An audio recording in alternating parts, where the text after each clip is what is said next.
Hi friends, ഇന്ന് നമുക്ക് കടബാധ്യതകൾ മാറുന്നതിനുള്ള പ്രാർത്ഥന ചൊല്ലാം. പിതാവായ ദൈവമേ, ഒന്നിനും കുറവില്ലാത്തവനായ അങ്ങയുടെ പുത്രനായി എന്നെ ഏറ്റെടുത്തിരിക്കുന്നതിന് ഞാൻ അങ്ങേക്ക് നന്ദി പറയുന്നു. സകലത്തിൻ്റെ ഉടയവനായ അങ്ങയുടെ ആശ്രിതരെ ഒരു കുറവുമില്ലാതെ പരിപാലിക്കുന്നതിന് അങ്ങേക്ക് നന്ദി പറയുന്നു. എന്നാൽ പിതാവെ, അങ്ങയുടെ മകൻ്റെ കുടുംബം കടബാധ്യതകളാൽ വലയുന്നു. എത്ര ശ്രമിച്ചിട്ടും കൊടുത്തു തീർക്കുവാൻ പറ്റാത്ത കടങ്ങൾ അടിയനെ അലട്ടുന്നു. ഓരോ കടവും തീർക്കുവാൻ ശ്രമിക്കുമ്പോഴും മറ്റനേകം പുതിയ കടങ്ങൾ ഉണ്ടാകുന്നു.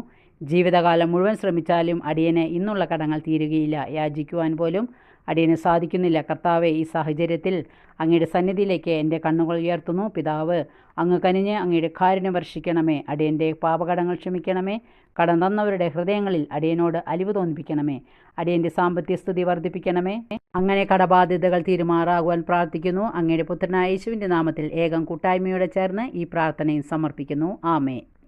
പ്രാർത്ഥനകൾ ഏറ്റുചൊല്ലി കടബാധ്യതകളിൽ നിന്ന് മോചനം നേടാം. Okay, thank you, by.